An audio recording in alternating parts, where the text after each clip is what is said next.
the French were deeply influenced by the revolution that took place in England and America. जो England और America में जो revolution हुआ था, जो वॉर हुई थी अमेरिकन वॉर, उसमें इन लोग ने बहुत ज़्यादा कुछ इन्फ्लुएंस सीखे थे, बहुत ज़्यादा फ्रेंच के रहने वाले लोग. In England the parliamentary form of the government had been formally established by the 17th century. इनके जो पार्लियामेंट्री फॉर्म ऑफ गवर्नमेंट थी वो 17th सेंचुरी में बनी थी. It was the first country where democracy was established. एक पहली country थी जहाँ पर डेमोक्रेसी शुरू हुई थी. बोलो.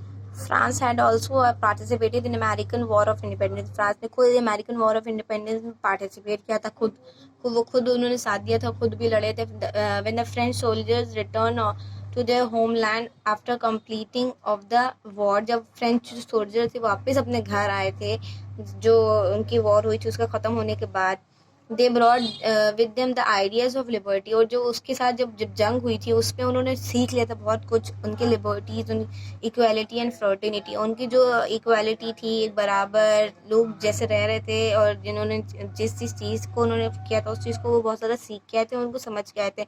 दे now resented the autocracy of the ruling class. उसके बाद उनको समझ में आ गया तो रूलिंग क्लास इन लोग कैसे बिहेव करते हैं, और उनको कायदे से समझ में आने लगा था कि ये लोग किस तरह से हमारे साथ बिहेव करते हैं. Beginning of the French revolution. जो फ्रेंच रेवोल्यूशन में स्टार्टिंग में क्या हुआ था, meeting of the states generals. उसमें क्या हुआ था, the state general was a body of 1200 के पूरे टोटल लोग थे, मेंबर्स थे उसमें. लेकिन जो whom 600 members belong to the third state, जो 600 लोग थे उसमें वो खुद थर्ड स्टेट के लोग थे. It had not been summoned since 1614. On May 5, 1789, the French king Louis XVI called a meeting of the States General. Louis XVI ने 5 मई को 1789 में एक जनरल मीटिंग रखी थी, जिसमें उसने डिस्कस किया था method to save French from economic bankrupts. उसमें उसने डिस्कस किया था जो उसके इकोनॉमिक्स ख़राब हो रहे थे, उसके इकोनॉमिक्स ख़राब हो रही थी उसके कंट्री के, फ्रेंच के, उसको कैसे सुधारा जाए, इसको कैसे बचाया जाए. The third state which had been suppressed for many years took the meeting as an opportunity to submit its grievances before the king. उसके बाद उन्होंने जो भी उन्होंने सप्रेस किया था, मतलब जो उन्होंने उनके ऊपर भी थी, जो उन्होंने टैक्स बस्ती का उनको भरना पड़ा था कितने सालों तक, उन्होंने उसका अपॉर्चुनिटी का उस फ़ायदा उठाकर अपनी जो बातें थी उसको किंग से पहले अपने उस मीटिंग में पेश कर दी, रख दी. In the meeting the third state raise the demand of one man one vote. उसमें उन्होंने अपनी बात रखी और अपनी बात में डिमांड में ये रखी, एक आदमी एक ही वोट को पास कर सकता है. And oppose the privilege system that allowed one vote to each state. और जो पहले इससे होता था वो क्या होता था, जो एक ही वोट काफ़ी सारे स्टेट को वोट कर सकता था, काफ़ी सारे उसमें वोट कर सकता. एंड नॉट वोट पर रिप्रेजेंटेटिव, और हर रिप्रेजेंटेटिव को नहीं कर सकते. एक वोट एक ही नेता को, जैसे होते नहीं है एक वोट एक ही नेता को. आप एक इंसान अलग अलग नेता को वोट नहीं कर सकता. एक इंसान मतलब एक ही नेता को, एक ही लोगों को वोट करेगा. Because of this system, the members of the third state could not get their demand passed, even though their number were more than members of other two states. उसमें क्या होता है, लेकिन उनके जो डिमांड थी कि एक वन मैन वन वोट वाली, वो पास नहीं हो पाई. क्यों? क्योंकि जो उनके फिर भी उनके जो मेंबर्स थे बाकी फर्स्ट और सेकंड स्टेट से उससे ज़्यादा थे मेंबर्स, उसके बाद भी उनकी जो डिमांड थी वो पूरी नहीं की गई. But the demand of the third state was put down by the king. जो किंग जो थे उन्होंने थर्ड स्टेट पे उनकी जो डिमांड थी थर्ड स्टेट की उसको नहीं मानी, उसको हटा दी. And the other two states consequently on 17 June 1789 the third state declare itself to be the national council. Third state ने अपने आप को खुद नेशनल काउंसिल डिक्लेयर कर दिया था. The new council was also declared to be the only representative council of the French public, जो कि खुद फ्रेंच के लोगों ने खुद को रिप्रेजेंट किया था. काउंसिल, न्यू काउंसिल बनाया था अपना. बोलो. Then course of the French revolution. इसमें क्या हुआ था, टेनिस कोर्ट ओथ हुआ था. ओथ मतलब शपथ. इसमें क्या होता है, the other two states represented the formation of the national council and compel Louis 16 to close the doors of the council hall so as to stop the national council for the holding any meeting उन्होंने third state के लिए अपना जो national hall था उस council का उसको बंद करवा दिया था, उसके सारे दरवाजे, ताकि वो सारे बाकी जो उनकी मीटिंग होती थी उसमें पार्टिसिपेट ना कर पाए, उसमें ना आ सके। Then the third state became furious at this step of the king, and the members of the national council, they decided to hold their meeting at a nearby tennis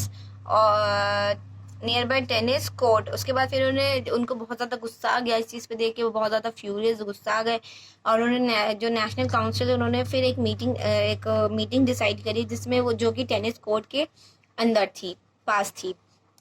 On June 1789, the members met and look an oath popularly known as a tennis court oath, और जो कि 20 जून को हुई थी 1789 को जो member ने meeting attend करी थी उसको नाम दिया गया टेनिस कोर्ट ओथ।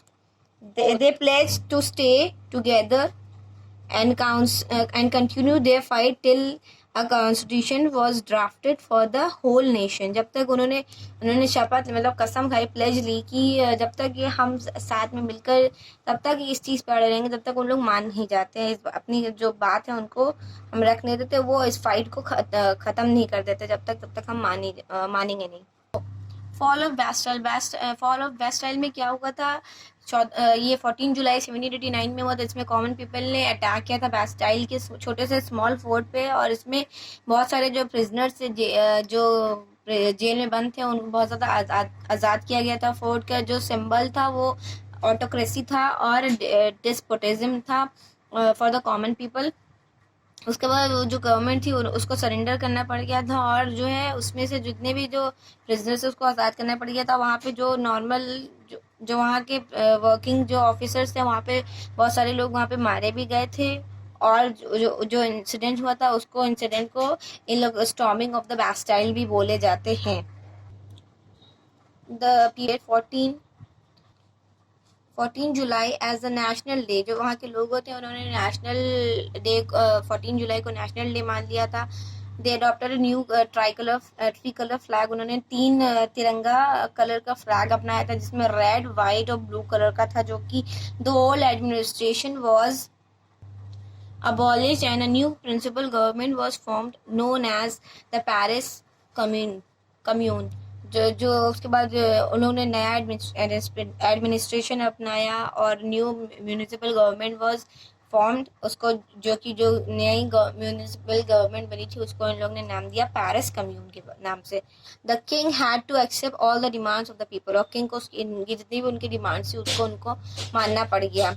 जो declaration of the rights of man and the citizen, उसके बाद इनका फेमस जो डॉक्यूमेंट उसको बोला जाता है अगस्त में जो अप्लाई हुआ, इशू हुआ 1789 में, उसको बोला जाता था declaration of the rights of the man and the citizen.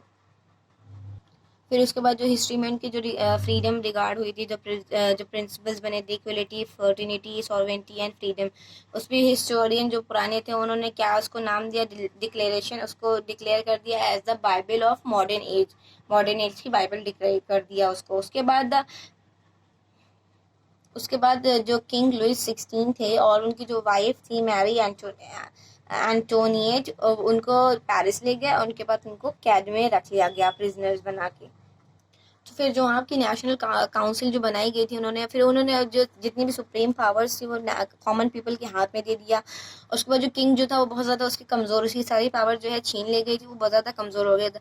फिर उसके बाद जितना भी the king and national councils वो work together in the governance of France, उसमें फिर गवर्नेंस ऑफ फ्रांस में किंग ने और नेशनल काउंसिल्स दोनों मिलकर साथ में काम किया। The monopoly church was also curbed and religious freedom was granted to the public. उसके बाद फिर उनको रिलीजियस जो उनको ऊंची जात नीची जात वाली जो जिसमें डिवाइड किया जाता है वो सब उस चीज़ में उन लोग फ्री हो गए थे पूरी तरह से, नॉर्मल पीपल, कॉमन पीपल।